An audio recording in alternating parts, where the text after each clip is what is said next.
Good afternoon everyone. आज मैं आपको बताऊंगी रेटिंग स्केल के बारे में कि रेटिंग स्केल क्या होता है, इसकी परिभाषा क्या है और इसका कैरेक्टरिस्टिक क्या होता है। तो सबसे पहले हम जानते हैं रेटिंग स्केल। निर्धारण मापनी आंकड़ों के संकलन की एक विधि है जिसके द्वारा विचारों तथा अभिव्यक्तियों का क्रमबद्ध रूप में मापन किया जाता है। सामान्यतः इस मापनी का प्रयोग शिक्षक, अभिभावक तथा प्रशासकों द्वारा किया जाता है। यह बाइपोलर होता है। सबसे पहले हम देखते हैं कि रेटिंग स्केल यानी रेट निर्धारित करना, मतलब किसी भी चीज़ का एक रेट निर्धारित करना और उस निर्धारण को एक स्केल पर मेज़र करना।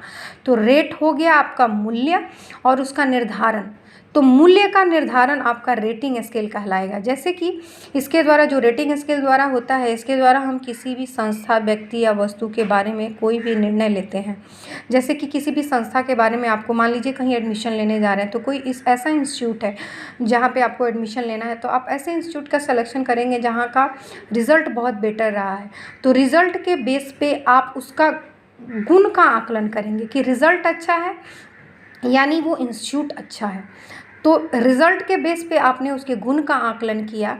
तो इस तरह का एक रेटिंग स्केल हो गया जिसके द्वारा आपने संस्था के बारे में एक निर्धारण किया। उसी तरह वस्तु, मान लीजिए किसी वस्तु का दाम, मतलब खादी का कपड़ा बहुत महंगा मिलता है, तो आप खादी या सिल्क, तो आप बोलेंगे ना कि खादी का कपड़ा महंगा इसलिए मिलता है क्योंकि उसकी क्वालिटी अच्छी होती है।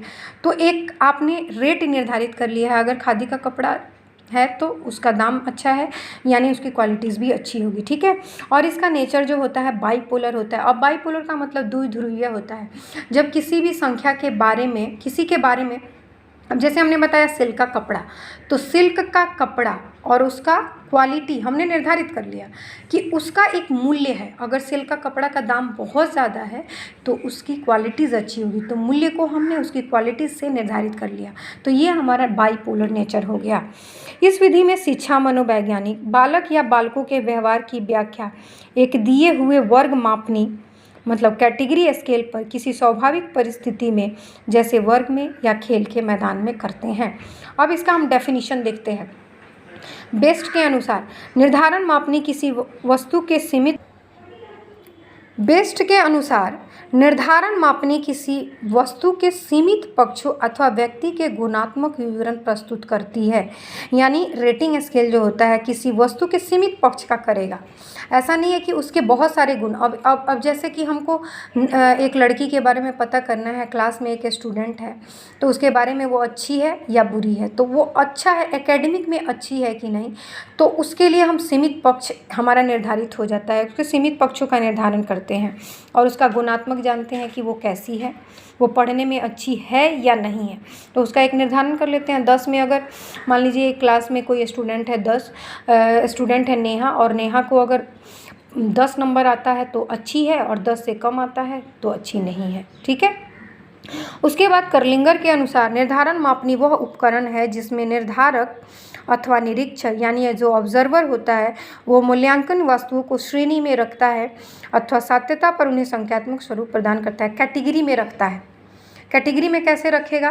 कैटेगरी में रखेगा कि वो बहुत अच्छी है, अति उत्तम है या तटस्थ है या नहीं अच्छा है। इस तरह का एक कैटेगरी निर्धारित किया जाता है। और रथ और स्ट्रेंज के अनुसार rating is an essence of direct observation.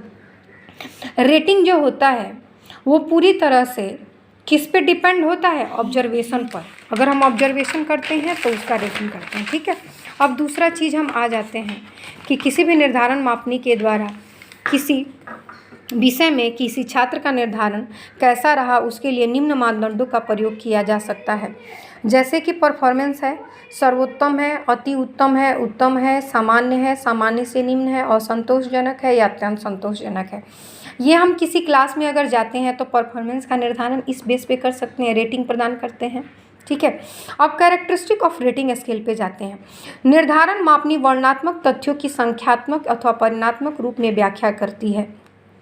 निर्धारण मापनी हमेशा संख्यात्मक मापनी जो होती है वर्णनात्मक तथ्यों की संख्यात्मक अथवा परिमाणात्मक रूप में व्याख्या करती है। जो भी हम वर्णन करते हैं तथ्यों का उसको परिणाम के रूप में व्याख्या करती है। अगर नेहा अपने क्लास में बहुत अच्छी है तो उसका परिणाम होगा कि वो अच्छे से पढ़ती होगी, तभी हम लिखेंगे। उसी तरह इसमें विभिन्न वस्तु एवं घटकों के मूल्यों का परिणाम विवरण एक कंटिन्यूम पर किया जाता है। उसके बाद इसके द्वारा विचारों अथवा मतों का शुद्धता से मापन किया जाता है। मापनी के द्वारा निर्धारित गुण एवं विश्लेषण का विवरण व्यवहारिक रूप में प्रयोग में लाया जाता है। जो भी निर्धारित गुण या विश्लेषण या विशेषता करते हैं उसको व्यवहारिक रूप में प्रयोग में लाया जाता है। मतलब कि व्यवहारिक रूप में देखेंगे हाँ सच में वो अच्छा है या खराब है, ठीक है। उसके बाद रेटिंग स्केल विशिष्ट व्यवहार परिभाषित होना, जिस भी गुण का हम मापन कर रहे हैं वो व्यवहार जो होता है परिभाषित होना चाहिए। साथ ही साथ पैमाना भी स्पष्ट रूप से परिभाषित होना चाहिए। और रेटिंग स्केल का आधार ऑब्जर्वेशन होता है। जब भी हम रेटिंग स्केल करते हैं उसका आधार ऑब्जर्वेशन होता है और यह स्केल क्लोज एंडेड होता है। क्लोज एंडेड का मतलब होता है हम गुणों का एक निर्धारण कर लेते हैं, हमारे पास चॉइस उतना ही होता है कि इसी में आपको उत्तम देना है, अति उत्तम देना है, सामान्य देना है, सामान्य से निम्न देना है और संतोषजनक देना है या अत्यंत संतोषजनक देना है। तो ये हमारा हो गया रेटिंग स्केल का परिभाषा, रेटिंग स्केल का कैरेक्टरिस्टिक। तो ये दोनों हम जानेंगे, फिर अगले क्लास में हम टाइप्स ऑफ रेटिंग स्केल के बारे में जानेंगे। धन्यवाद।